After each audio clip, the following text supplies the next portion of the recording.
Welcome to the AT Parenting Survival Podcast, where you get help and guidance through the chaos of parenting a child with anxiety or OCD. This show is for educational purposes and is not intended to replace the guidance of a qualified professional. Here's your host, child therapist, Natasha Daniels. Well, hello there, and welcome to another episode of the AT Parenting Survival Podcast. Today, we're going to talk about one of my not-so-favorite topics that I live with all the time with my kids is emetophobia, the fear of throw up, which can show up in a lot of different ways for different people. And I was really touched when I had a member of my AT parenting community reach out to me and said they just had some phenomenal success and they wanted to come on my podcast and share it with people to offer hope and inspiration. And I really appreciated that. So I invited Lauren on to talk about her child's experience with emetophobia. And really you'll find throughout this podcast episode, it's just two moms both talking about their kids' struggles with emetophobia. And I think you can really appreciate that because it can feel like a really isolating journey. And so I'm hoping that this will really validate your own journey if you're raising a child with emetophobia. And if you're not, it will really help educate you on what that theme looks like, what to look out for, and some of the ways to approach it. And that kind of unravels in a very just organic sort of way in this conversation. We're just both sharing our stories. Her daughter is in maintenance. My daughter is having a bump, a relapse, whatever you want to call it currently. And we're just sharing what those things feel like and what we both learned from our journeys. And I sprinkle in a little bit of my clinical expertise as well. So before we get started, though, I do want to thank NoCD for sponsoring this episode. NoCD offers affordable, effective, convenient therapy, and they're available in the U.S. and outside of the U.S., thankfully, because they're really filling in the gap for people who can't find evidence-based OCD treatment. You can schedule a free 15-minute consultation to see if NoCD is the right fit for you and your child. Just go to treatmyocd.com. That's treatmyocd.com, and I'll leave a link in the show notes as well. I also want to mention before we jump into this conversation with Lauren that my free series is starting this week. So if you haven't registered yet for my free series, Survival Tools for Parents Raising Kids with Anxiety or OCD, now is the time to do that. You can join by going to atparentingsurvivalseries.com. I do this free series twice a year, and every single time I do it, it's amazing how many people reach out to me and say they've taken it multiple times, and every single time they take it, they learn something new or they have a different aha. So the free series are on-demand videos that happen during the free series, and I open up a temporary Facebook group just so I can teach some live classes and give you a community. If you don't like Facebook, you don't need to be on Facebook for the free series. I actually stream the live bonus classes on the series website, and I teach you some of the really important ingredients that are needed, that are often missed, to help your child with anxiety or OCD. And it really gives you a jump start no matter where you are in your journey, whether you're just starting out or you've been doing this a long time and you just feel like maybe you're missing something or you want to try something a bit different. Take this free series and see if you have all the ingredients to help your child crush anxiety or OCD. Often we're missing some of those ingredients, so it's falling flat. And I'd love to guide you through that. You can sign up at atparentingsurvivalseries.com. It starts this Thursday. So excited about that. That will be April 11th, 2024. All right. Well, without further ado, here is my conversation with Lauren. Well, I want to welcome Lauren to the show. Thank you so much for coming on. I really appreciate it. And thank you for having me. I love to hear people's personal stories, and I know parents really appreciate when a parent is brave enough to share their story on my podcast, because there's nothing better than feeling like you're heard or that your story is reflected in someone else's story, because we all feel so alone. So I was thrilled when you emailed and you were like, hey, we're dealing with emetophobia, the fear of throw up, and I want to share our story. And I love when people reach out, parents, who reach out and want to share their story. It doesn't happen too often. So when it does, I jump on it because I feel like those make the best episodes, to hear someone else's story. And I really feel like I'm a storyteller in this podcast more than even a therapist. I think we learn from stories. So I want to thank you for reaching out and be willing to share your story. Yeah, absolutely. I was looking for the silver lining. I think we all kind of try to find, it's such a negative spot that we find ourselves in. Just like you said, feeling alone, searching for resources. So I feel like if I can turn this into a positive spot for me and my daughter, it would be to share the resources that that others shared with us and that we found along the way, just to help people feel that they're not alone. Yeah, it's so important. And I do feel like advocacy in general is a very therapeutic thing. I mean, I feel like that's kind of why I do what I do. I feel like it feels good to take something that's painful and difficult and then pay it forward and use that pain for helping other people in some capacity. And so I love that. Let's jump in. If you can give people just a background of how old your daughter is and when this started. We'll just go right from the beginning. Sure. So my daughter was 9 at the time that this started. She has a history of anxiety. A couple years back, it started as what we thought was kind of separation anxiety with summer camp. She got to the point to where she was crying every evening before she had to go every morning. It was a lot. So got her into some, what I call talk therapy, really helped. And then about a year passed and brought us to this past fall. And we just noticed that she was limiting what she was eating, mostly around dinner. Didn't really think anything of it. I've always called her my worry wart. She always wants to know the schedule. And we didn't really think anything of it until she started to ask questions, and we could see that worry around mainly dinner time. So she would ask questions like, how much do I have to eat?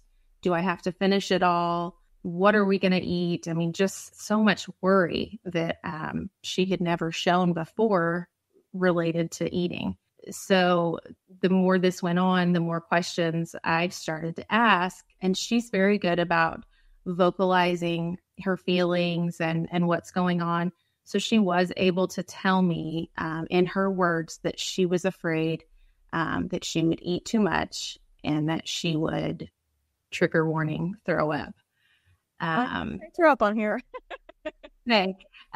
So, of course, as a parent, I have never heard of this before, just kind of thought, well, that's irrational. And so my husband and I took the approach that I think most parents would take. And it's like, well, you have to eat. That's part of life, and you're going to eat. And we started, if you don't finish your dinner, then you can't have, electronics. Well, that obviously, for anyone who knows, did not work. She didn't care. She probably would have rather cleaned toilets than eat dinner. So I'm trying to think how I actually realized that it was related to her anxiety. We did get an appointment with her pediatrician because I felt like I could tell just in looking at her that she just looked thin. Mm-hmm. And she's a thin child as it is. So that made me worry. So saw her pediatrician, got us back in with a therapist, which again, I kind of consider talk therapy. It was a lot of talk on managing her anxiety and, techniques that she could use when she was anxious. And then was doing my own research, and found out that there was actually a term, which is emetophobia. That's when I just through researching online, it led me to your website, which I then joined as a member so that I could get, full access in the forums and everything. And then found out that we needed to find a therapist that specialized in exposure and response prevention, which I had no idea would be so difficult to find. I know.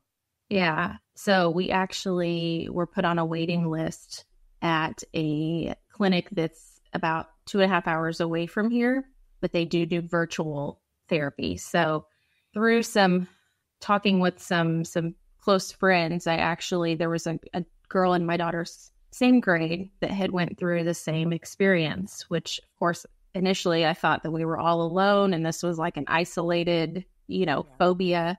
So she was able to provide some resources as well.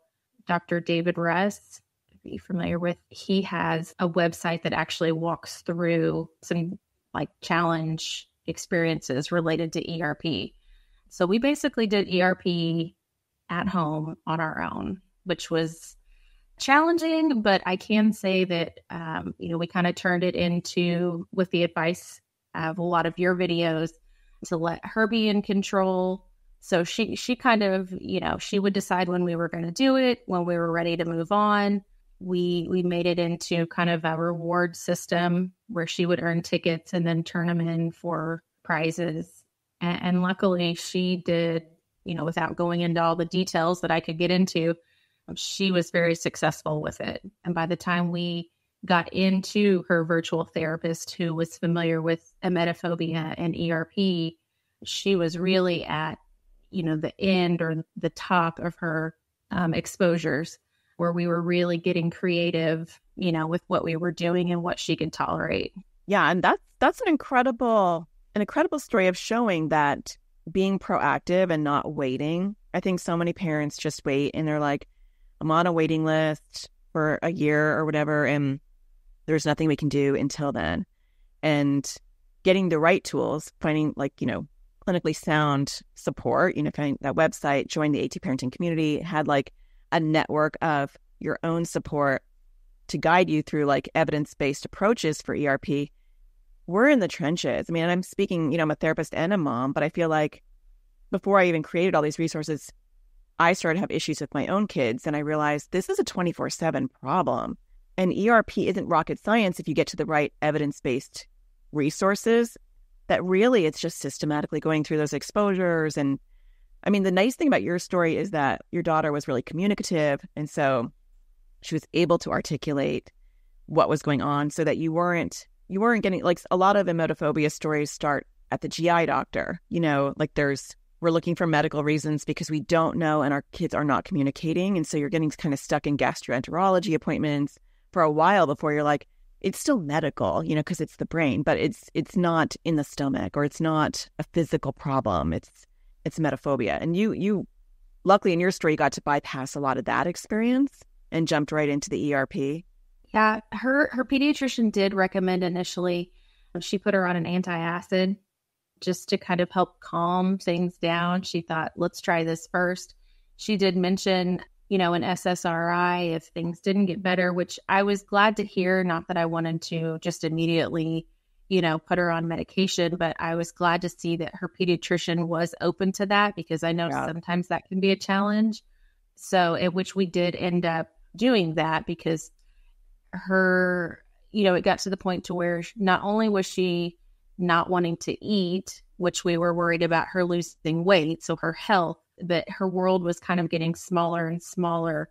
She didn't want to be away from me, so it was kind of tied into that separation anxiety that she had experienced in the past. I think I was her safe person. She would always verbalize, well, what if I go here away from you and I get sick? So she didn't want to be away from me.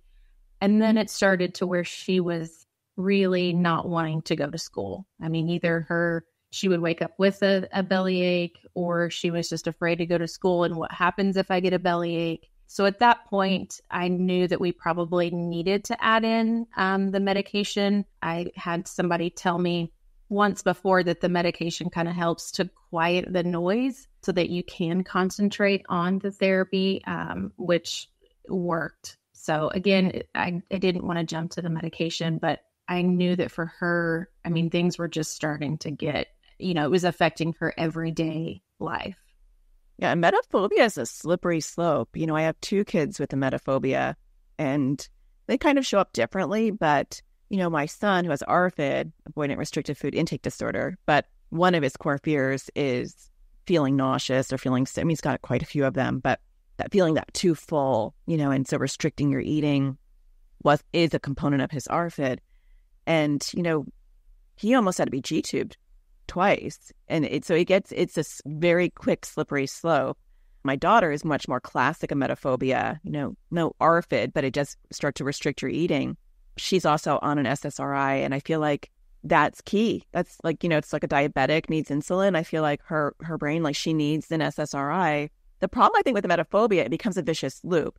They get anxious about feeling nauseous, and then their anxiety makes them nauseous, and then they key into the nausea, which makes them more anxious, which actually produces more nausea, because physiologically the stomach does get sour, and you start to feel nauseous when you're anxious. And so sometimes you need that break in the cycle. I know for my daughter, and her emetophobia started around 7 or 8 as well, a little bit younger, and just recently, not to scare you, but just recently had like a relapse after all this time. And that loop is really hard to break. I think it's that because it does branch out into other disorders. I think like the comorbid conditions are separation anxiety. I even noticed that with my daughter. It's a really common secondary issue because they associate you with calm and safety. Like, you're going to walk me through this. If I'm with you, I'm not going to get nauseous. Or if I do, you'll know how to handle it. And so that becomes a tricky component because they do wind up getting a small world where they don't want to leave the house. I know my daughter doesn't want to go out to eat, doesn't want to go to school, doesn't want to have a friend over, like anything that would be embarrassing if she possibly threw up.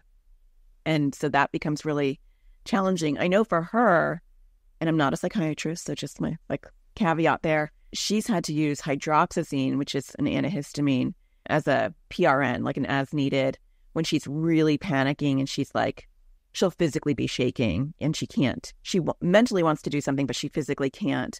And she knows if she doesn't, it's just going to fuel her emetophobia. And so that hydroxyzine kind of takes the edge off, just because you're trying to break that vicious cycle.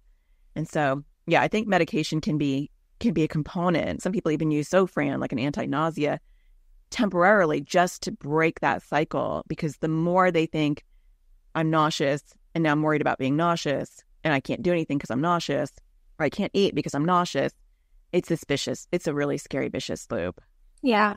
Well, and I think we even worked on, thanks to one of your, I don't know if it was one of the courses or podcasts where I heard it, but working with her on identifying, is this an anxious bellyache or is this truly you don't feel good bellyache? And sometimes she could even say like, no, this is my anxiety. Like, she would know that more than likely she was nauseous because she was anxious. So I think it helped trying to identify, well, we might be nauseous because of our anxiety. Yeah. And, to let them know, and I love that you did that, because I think it's really important to let them know, and this is what I've done with my daughter, because I feel like we're a bit in the trenches right now with this again, that it does feel the same. The end result is the same. It's like you feel nauseous. That's just like, it's the same. And I think this is good for parents to hear who are listening, that it's not a different feeling. And I know this because, I had emetophobia, and I actually threw up a lot when I was nauseous and anxious. And so it's more like a byproduct of my anxiety than emetophobia. I think emetophobia came afterwards because I'm like, I throw up all the time when I'm nauseous or when I'm anxious. But getting them to realize that, yes, we understand this is not in your head, this is in your stomach. Like this genuinely feels horrible, and it feels just like a stomach virus. But recognizing that I know, though, this is my anxiety.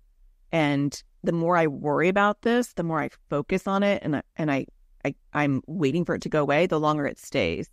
And so I know with my daughter, we've been talking about like riding the wave. Yeah, like the emergency bell has been like rung, and all the hormones and the chemicals that make you nauseous because it thinks it's like you're having a crisis are there. Like that emergency bell has been dung and you can't unring it. And so it's going to feel uncomfortable physically in your body for a while. How do you do the things you need to do while feeling that way? And that's hard. You have to have a really resilient mind to be able to do that. It is hard. My backstory, I have OCD. I was treated for generalized anxiety for a year starting in college. And just recently, this past year, through my own research, then saw someone and was officially diagnosed with OCD. But I think the hardest thing is trying not to fight that anxiety, which is what we all want to do. We feel anxious. And so it's like, oh my gosh, this is horrible. What can I do to make this go away? And I think that is just kind of like the snowball effect, where the harder you fight it, sometimes the worse it gets. And so trying to teach my then 9-year-old that, like, I know this isn't a good feeling, but we have to try not to push it away. You know, we have to show the anxiety that we're stronger than it.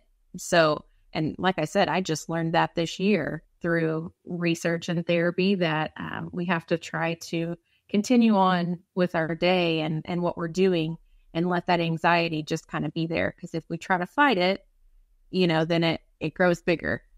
Yeah. And it's a hard thing for us as adults to get with our own struggles, let alone our kids. But I think that is the heart of emetophobia, especially, is the more you fight it, the longer it stays. And I think sometimes the coping mechanisms can set kids up for failure, especially maybe with a therapist that's not familiar with emetophobia or ERP or even acceptance commitment therapy, you know, and so they're giving them coping mechanisms like, you know, square breathing or star breathing, or, you know, get essential oils or ground yourself or journal. And those are all fantastic. I'm not saying that those are bad things, but they do that with the intention of, I'm going to square breathe and then I should stop feeling nauseous.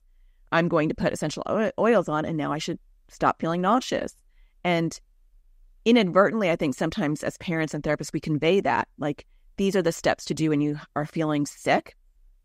And there's this message, this underlying message of, and that will make your stomach feel better. And the first thing I say to kids that I'm trying to help, or people in the AT parenting community or trying to help their kids, or even in the trenches right now with my own daughter, is once that emergency bell is rung, you're going to have to ride it out.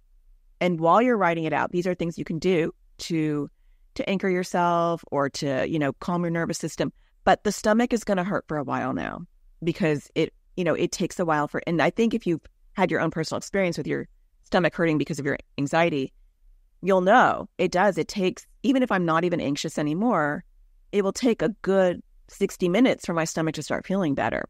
And I don't think there's an exact time for each person, but it just has to ride itself out. And so teaching kids skills while not anticipating that now your stomach is going to feel better, because what they wind up doing is checking. Okay, I square breathe. Does my stomach feel sick? I still feel nauseous. Oh my gosh, it's not working. I put the oils on. I still feel nauseous. Oh my God, it's not working. And it actually winds up counterintuitively revving up the anxiety, because it's like, I'm doing the things my therapist told me to do or my mom told me to do, and it's not feeling better.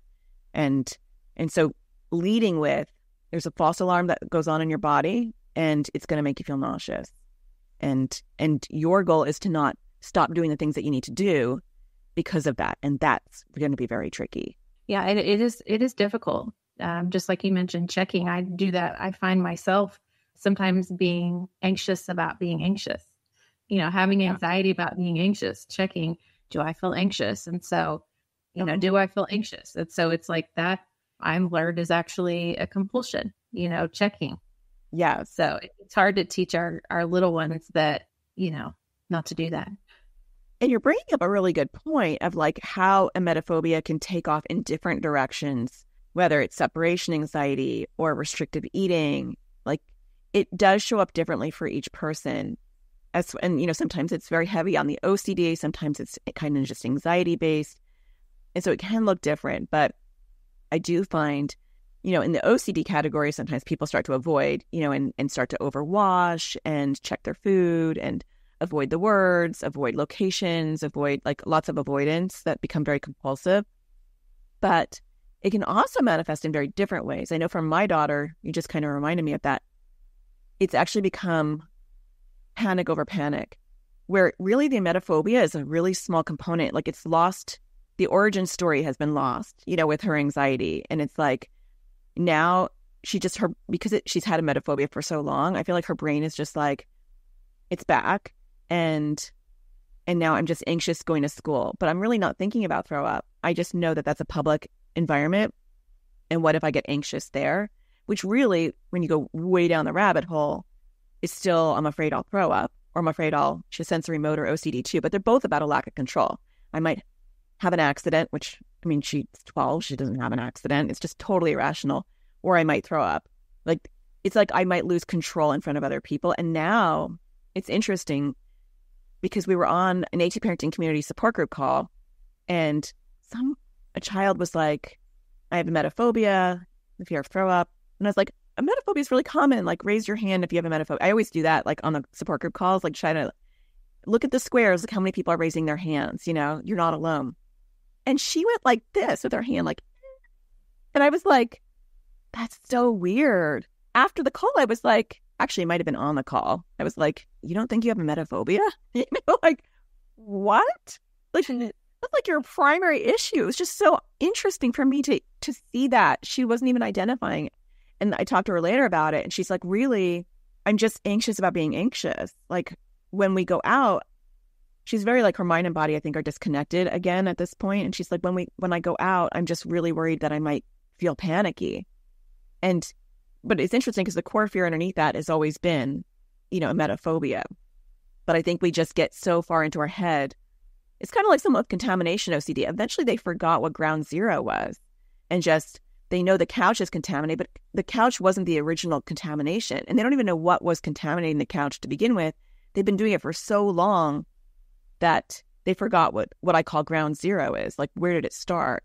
And I feel like emetophobia can be like that too sometimes, where it's like, now it's almost like panic disorder, where you panic about panic and then you become agoraphobic, like you don't want to leave your house, but you don't even know why anymore, which is really hard. Yeah, well, and I think I had even reached out to you a couple weeks ago in the forums just to ask about like recovery and relapse, prevention, because with OCD and anxiety myself, I find myself constantly checking my daughter. Does she seem nervous? Is she, even if she says she's not hungry at dinner, I instantly in the back of my mind am like, oh my gosh, are we going backwards? And so just trying to figure out, what I'm looking for, what we can do to kind of prevent, do we keep doing exposures? Is it gone for good? Like, how do you navigate that? It's time we put help directly in our kids' hands. Introducing Crushing OCD course for kids and teens. It was way more helpful than all the other therapy we've ever done because we didn't really know what to do. So we weren't really doing it before. So the course helped to figure out what the exposures are and how to do them. We're not in therapy and find it really hard to find an ERP trained therapist here. So we're currently with like the public health service, but again, they don't seem to be trained in ERP. It's filled that gap that we don't have that was needed. This was really well timed for us to use between therapists and to help us get off to a good start with this new practice. It was easy to use. I was able to do it from my phone or also on the computer. There's different ages, so there were younger kids, there were teenagers, and so that was really nice too, to have a variety of ages where it wasn't just geared towards younger kids or older kids. It was a nice variety. It's helpful for our kids to hear it from this third party as opposed to just us saying it. I really like the offense and defense method. I love working on poking at OCD while it's sleeping. It makes it a little bit easier to do, and it's kind of fun. I'm planning on using it to work on my fear of holding or touching batteries and stuff like that. So it was really helpful, and I think a lot of other kids would like it. I thought that I was the only one who had worrying about the weather and stuff. And then there was somebody else on there who worried about the same thing, which was really helpful. Seems less scary to work on stuff now that I've watched this class, and I'm more interested to work on it. I like trying to do more exposures still, and before I wasn't, I just didn't want to do them. I've worked on some of my bigger compulsions and been successful. I realized that it was helpful to do the exposures.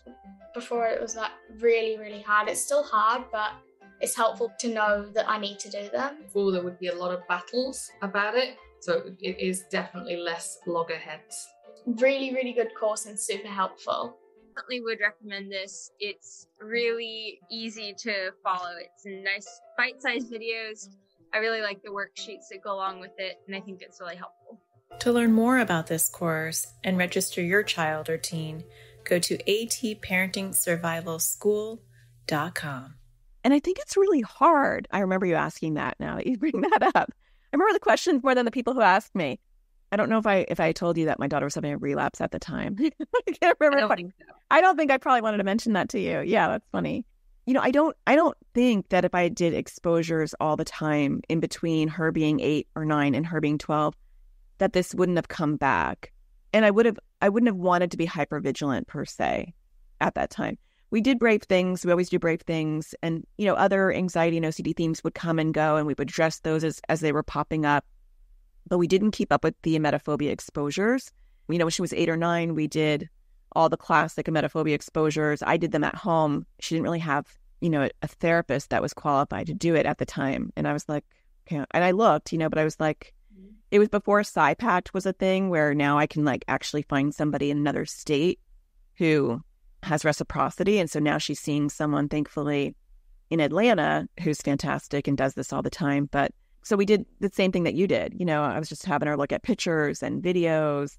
And I didn't think that it would actually help her now, because I really felt like her emetophobia was so disconnected. And now it's just anxiety about anxiety. And her therapist is actually doing those exposures. And in my head, I was thinking, I don't know if that's going to really help, because it's not our main issue. It's really just a fear of fear. But her reaction to it is very anxiety produced, And so I thought she does need to go back to do those things, as well as a lot of other stuff, like reframing her thinking when she's feeling it and just being like, yep, you got to ride the wave. The false alarm has been hit and now you still have to ride the wave. But I guess that's a long-winded answer to say, I don't think you necessarily have to do those exposures if they don't bother her. If I was doing exposures with her back when she was doing better, she would have been like, I can watch these all day. They don't bother me. And so if your daughter's at that place where she's like, they don't bother me. I mean, maybe you do a throw-up video once a month just to check, it's a little baseline. Natural things happen too, though. I don't know in your world, but I feel like we're just a magnet to throw up. So there's a lot of natural exposures. We'll watch a movie or a show where there's a throw up scene naturally.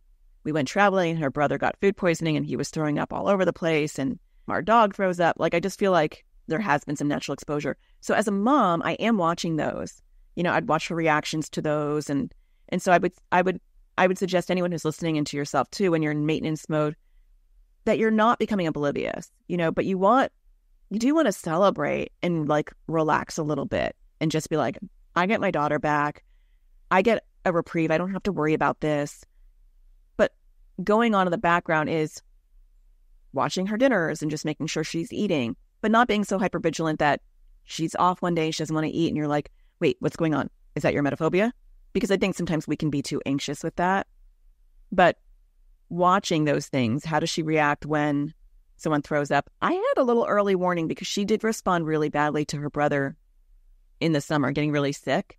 But I mean, it was embarrassing. We were in public, we were actually at the Hong Kong airport where they were very strict about germs, and they were checking temperature. Oh my gosh. And it was this white marble flooring, and it was it was in the middle of the night, and there was this line of people who were all just really well behaved, and it was super quiet. And then I knew he was going to throw up, and it was mortifying because I think even just in that culture, it was much more a big deal to see someone throw up. They put their masks on, and security came. It was a big deal. And my daughter put her mask on and walked with the crowd and pretended like she didn't know him. But we were in Hong Kong. She definitely did not look like she belonged in Hong Kong. Yeah, she stuck out. Yeah, she did. So I wasn't sure. Yeah, so I didn't think that she was necessarily having an emetophobia reaction, but I probably at that point I should have gone back and done some exposures, because she wanted to sit next to him on the plane. There were some things that were so looking for those little weeds, you can always look back and be like, aha, should have done that. But I would as a parent, I would just look for those little weeds and do those exposures, but enjoy the time. I think enjoy the time and the progress, because it wasn't until she got triggered by something very specific. And I feel like that's kind of what happens with anxiety and OCD in general. When we're in maintenance, then something gets triggered, and it's often a very specific thing. I mean, ironically, her brother throwing up didn't trigger her, but what did trigger her was she had to take an advanced placement test the next day, and she has test anxiety, and she has celiac, so she does get nauseous a lot, ironically, which may be part of why it manifests this way. But she was nervous about the test, but I'm pretty sure she either ate gluten or she ate something that upset her stomach. So she was really nauseous.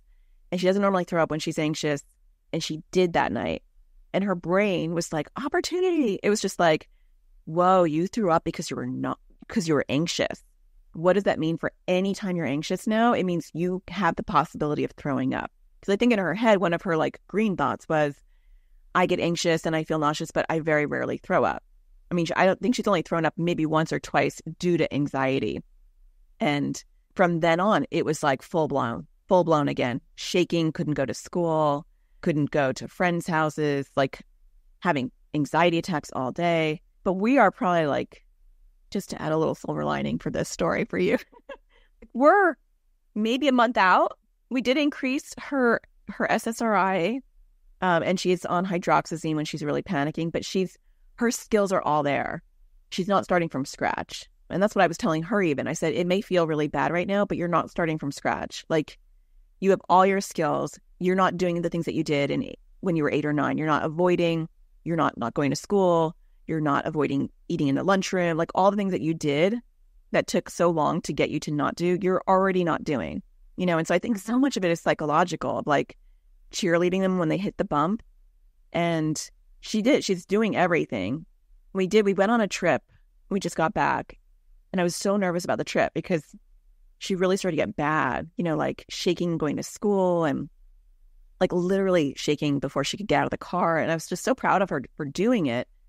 But I thought, oh my gosh, traveling is going to be a nightmare, And it took a break. She was nervous about going on the trip, but then and she was nervous. I mean, we had to eat out like every day. So it was like a constant boot camp exposure. And eventually she just managed. She was able to do it, and she had a good trip. And I was like, in my head, I was like, her emetophobia relapse is gone. I was like, she's traveled really well. She's not. And when we got back, it's interesting because her and I always go out to eat on the weekends. It's like just a her and me thing. And I mourned that when she had this relapse. I was like, she didn't want to go out to eat. And it was so sad because that was like one of the things that we love to do. And it's like she forgot she had emetophobia. We got home and she goes, oh, can we go out to eat tomorrow? And I was like, yeah. And I didn't want to say oh, you're being so brave, because I didn't she forgot that she had anxiety. And then we went out to eat and she had a great time. And then it came back full force. She's like shaking again. And I'm like, it was gone. It's just so psychological. But today, silver lining, she got out. And today is hard because she's been on spring break this whole time. So coming back afterwards is really hard for people with emetophobia. Like doing anything that you're going to be around friends or, And she was anxious last night. And then she got up this morning and she was in the bathroom a long time. And I'm like, hey, are you okay? She's like, doing good. And she's like your daughter. She's pretty transparent, at least, I know when she's not doing well. And she didn't have a problem this morning. And I didn't want to say anything. I didn't want to be like, oh my gosh, you're so brave. Are you doing so? Because that would just trigger her and she would then be panicking again. So yeah, it does get better, I think, when you have a hiccup. It's just holding the fort down. Right. Well, like you said, I think all the skills are there. And so hopefully it doesn't last as long, because it's kind of like, oh, wait, I remember this. My brain knows this. But still, for me, kind of, I am working with myself not to be so hyper aware of checking her, Yeah. Just, even if she's not very talkative, I'm like, what's wrong? Yeah. Okay. Just kind of checking for that anxiety. And I think that's a big part of it, especially when we have our own anxiety or OCD issues, is how do we and we talk a lot about this in the AT parenting community, how do we be an anchor and lovingly detach? And what I was there's mirror neurons as well that even if I'm sitting there and I'm not saying anything, but inside I'm freaking out, physiologically, she can feel that, that's what happens. And so what I was initially doing was avoiding her because I was freaking out inside and I didn't want her to feel it. And so I would just be very busy, moving around and stuff. But I think it's helpful for parents to have a conversation and say, when you're struggling with emetophobia or panic or anxiety, really whatever, what helps you the most? Because in my head, I'm thinking, do I ignore it? I can tell that she's anxious. Do I ignore it and act like everything's normal and try to distract her? Or is that rude? Because then I'm not validating her struggle. But if I validate her struggle and say, you're being so brave, I see that you're working on it, I see that you're struggling, am I just reminding her? And then, it's kind of like, this is kind of a horrible emetophobia thing to say, but it's like when you feel like you're going to throw up and someone gets you a trash can. My son will always be like, don't get the trash can, because like it's like psychological, you're going to throw up then. Or right. It's like putting that reality in front of him. Right, exactly. And so I did ask her this time, and she said, I know when I'm having a hard time, but I do like it when you act like I'm not. And that was different than when she was 8 or 9, where she wanted me to do red thoughts and green thoughts, the things that I teach in my course, and like really try to like walk her through it. At 12, she wanted to be independent. She knew what she needed to do. She didn't want me to highlight it. She wanted me to be normal with her and talk about other things. And I wouldn't have known. So I think asking our kids at different developmental stages, like, what do you want me to do? And then for me, similar to you, I had to really like authentically let go. And that's hard. So we have to do our own work. So hard. Mm-hmm. Yeah. I'm still struggling with that. I am too. Yeah. Like this morning was a struggle. She spent a lot of time in the bathroom, but then she wasn't giving me any of the cues that she was anxious. And so I've actually learned, and this is just really weird for me because I'm a very like emotionally connected person.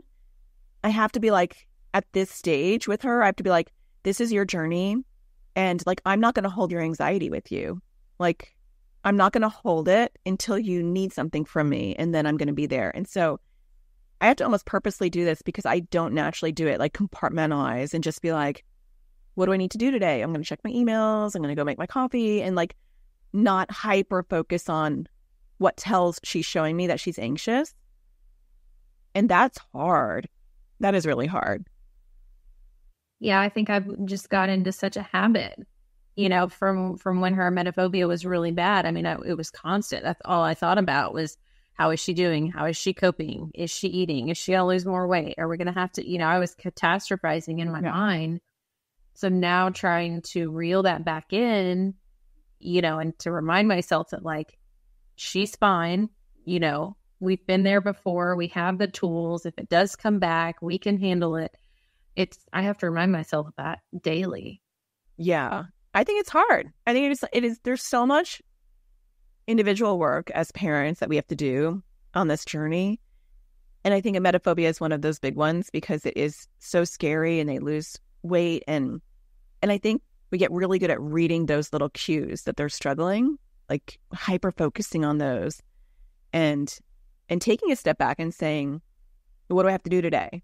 Because I mean, I could catastrophize all the way until like she's an adult. She's never going to eat. She's going to struggle this whole life, and our kids will share that with us because they'll say like, what if I never get better? What if this is always my problem? And it's hard not to emotionally kind of feel that as well. Yeah, I feel like the calmer we get, whether you have to disconnect and go in the other room or go sit outside for a minute and just really disconnect, or even like, they made it to school and then how do you just say, okay, they're at school right now. I'm not going to carry their anxiety for the next 5 hours, checking my phone and worrying. I had to tell myself when this first started up again, I'm wearing a watch. It will vibrate if the phone is ringing, and I'm not going to check my phone. And I'm not holding that for 5 hours. I'm going to put it down. And that's a really conscious, intentional thing that is not a one and done. It's something like, oh, I picked it up again. No, I'm going to put it back down, because otherwise we're going to burn out. If we're waiting for the phone call and we're like, oh gosh, I hope she's okay today. Or I've dropped her at a birthday party. This is when I first started. She had a birthday party, which is horrible because that's like one of her main triggers. She's at the birthday party. She was okay with me leaving. I'm going to drop that. I so badly wanted to call the parent and be like, she had her phone. I wanted to text her, you having a good time? That's me. In the parking lot. Right? Oh, I stayed in the parking lot for a few minutes because I was like, I don't know. I mean, she almost passed out. So it was like touch and go. But then we become checkers, and certainly if you have OCD already, I mean, this is just ripe for checking, where it's like, just sending a text and being like, is the party going good? Our kids know what that is, and then it's a reminder, oh, my parent doesn't think I'm doing okay. And maybe I'm not doing okay. Now I actually feel nervous again. And we just inadvertently created another wrinkle in that challenge. So it's hard. It is hard. I think the biggest takeaway as a parent when this first started was the reassurance because that's all anybody wanted to do. Obviously, once I started researching and realizing that reassurance was probably the worst thing to do, and in that time of panic, that's what grandparents, even my husband, honey, you're not going to throw up. That's not going to make you throw up. I guarantee you it's like, no, you realize that like, that's the worst thing that you can do. But that's what we all do, that's our natural instinct as parents, is to make our kids feel better. Yeah. And it's very intuitive. They want, and they'll want that. They'll solicit that. Tell me I'm not going to get sick, and coming up with a plan on what they can tell themselves is really helpful. And it's okay to sprinkle in a little reassurance by saying, anxiety is going to make you feel nauseous, and the likelihood of you getting sick is probably small, but you never want to give them that 100% certainty. But if you do throw up, I know you can handle it. What can you do? I can go to the nurse. I can call you. I can get, having a plan, like a really concrete plan, but also saying that we know that they can handle it. You've been sick before, and I know you can handle it. The likelihood is probably pretty small. I think it's okay to sprinkle in a little bit of like, hey, and the beautiful thing when you have, if you have a child that relapses, which a lot of times they do, it's really beautiful to see that has become internalized. My daughter at this point has not once asked for reassurance in this new episode, has never said, am I going to get sick, or tell me I'm not going to get sick. Or she did a little bit of temperature taking, and that should have been a red flag too. The thermometer was out. I kept my son was like, what's that noise? And it's like, it's a thermometer again. It's like, yeah. I don't know. It's so funny when you're a parent. Like, you would think I would see these things, but like, you're so close to it that I just didn't even think too much of it. I was like, she just is always worried that she's sick, but not once did she ask for reassurance. Not once did she ask for my involvement at all. She was asking for me to be near her a lot. Hey, can you just sit with me while I'm brushing my teeth? Hey, can you just come over? And at first I was like, is she afraid of bad guys? Is she, again, clueless, like the forest of the trees. I was like so blind, which is so funny, I think, as a parent, that you get blind. But I think our kids can internalize those, what I call red thoughts and green thoughts. And it's funny because she would talk out loud in the car as we were driving, and I could hear all the things that I taught her to do at 8 and 9, she was doing to herself out loud. It was actually, now that I think about it, so beautiful. She was like, I'm going to school and I feel really sick, but I love my friends and school's important to me and I'm going to go. I don't care what my anxiety is doing. And then she was like, I may throw up, but I can go to the nurse, but the likelihood is small because I don't normally throw up when I'm anxious, but like everything. And she was like reciting it, and that was unprompted. So I do feel like no matter what, the journey continues upward. You might regress, but the journey continues. Those skills start to really solidify and become a part of them and part of their coping mechanisms for their lifetime. And that's the ultimate goal.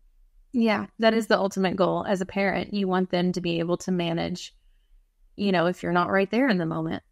Yeah. So that's absolutely beautiful that she, you could actually see that carry over at that moment.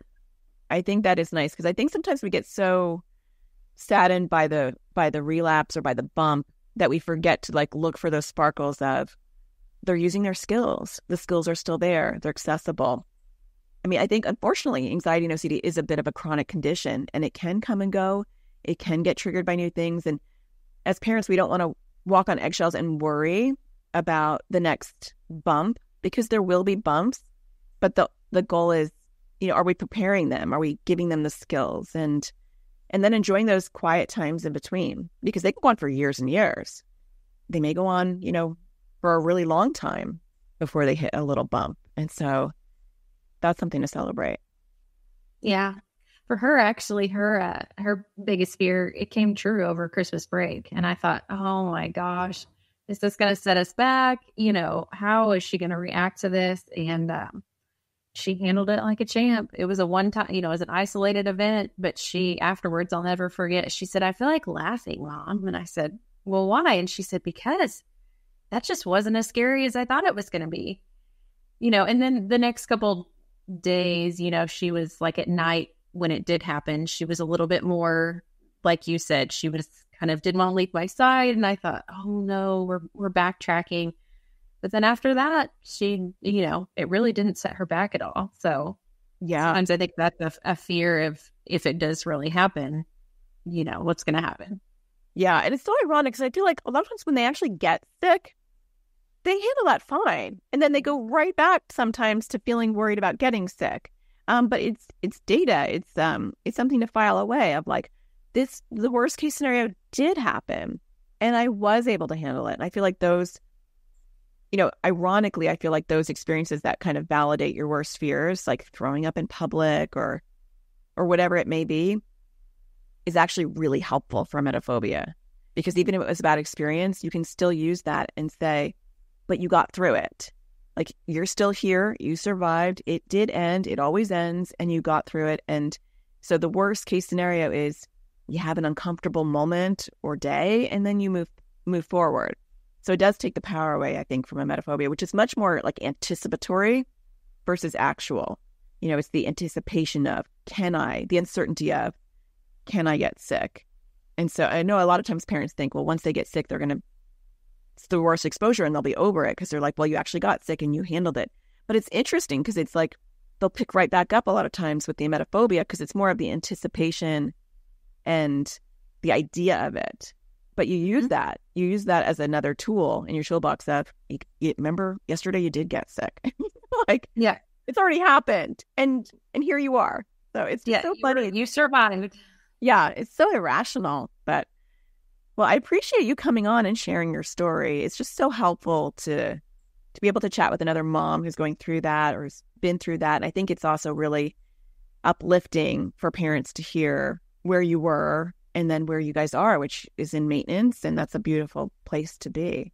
Yeah. Well, thank you for having me. I know how we felt at that beginning. We just felt alone and, what are we going to do? How do we get through this? So any way that I can share, what we've been through and things that helped us, if it helps one other person, then that was my goal. So yeah, I appreciate it. Thanks so much. Thank you. Well, I hope you found that helpful. I just think that it is great to hear people's stories and to get that unique perspective that only you can get when you are in the trenches. If you have a story you want to share, I do invite you to email me if you want to be on the podcast. I do like doing these personal stories and meeting you, especially, if you're in the AT parenting community or taking my courses. I love to hear from you because I know you've got evidence-based tools that you're using, and it would be interesting to hear how you're applying those and get those real-life stories. So you can feel free to reach out to me at atparentingsurvivalhelp@yahoo.com if you want to jump on this podcast, and we'll reach out to you. Also, just a reminder, don't forget to sign up for the free series that I'm doing, Survival Tools for Parents Raising Kids with Anxiety or OCD, child struggling with emetophobia, or any other anxiety or OCD theme.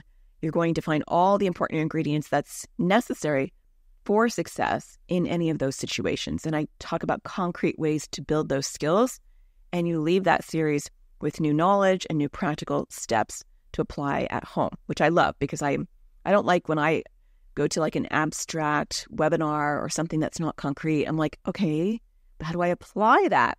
You will guarantee have something that you're going to utilize within the next few days when you take the series. So you can register for free at atparentingsurvivalseries.com.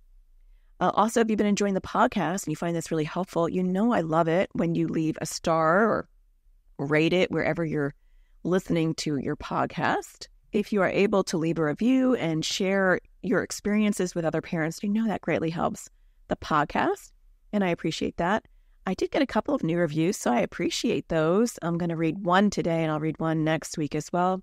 Nikki said, amazing resource. If I could give Natasha more than 5 stars, I would. Her podcast is a wealth of information and has been spot on. In fact, I've learned so much from our podcast that both times I've met a new child therapist for my son, they asked if I was a therapist myself.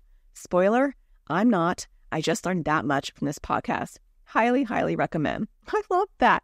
That's my ultimate goal. When I hear that, I'm like, yes, that is why I do what I do, because we can learn these skills. We can be our own child's therapist so that when we finally get off the wait list and we see a therapist, or we finally find that right therapist, they're going to be like, wow, you have a lot of clinical knowledge, and it's sound evidence-based knowledge. And I love that. I want them to think that you sound like a therapist. And that's kind of like Lauren's story, that she had learned so much from the AT parenting community that by the time she actually got in with the ERP therapist, they were like already at the end of their hierarchy and were already towards the end of their treatment before they even got in. Love, love, love that. So thank you so much, Nikki, for taking the time to write that review. I really appreciate that. And maybe if you write a review, I'll be reading yours in the next few episodes. Take care, and don't forget to find the sparkle in everything you do. Thank you for listening to the AT Parenting Survival Podcast. To get additional support raising a child with anxiety or OCD, visit Natasha's online school of on-demand classes at atparentingsurvivalschool.com.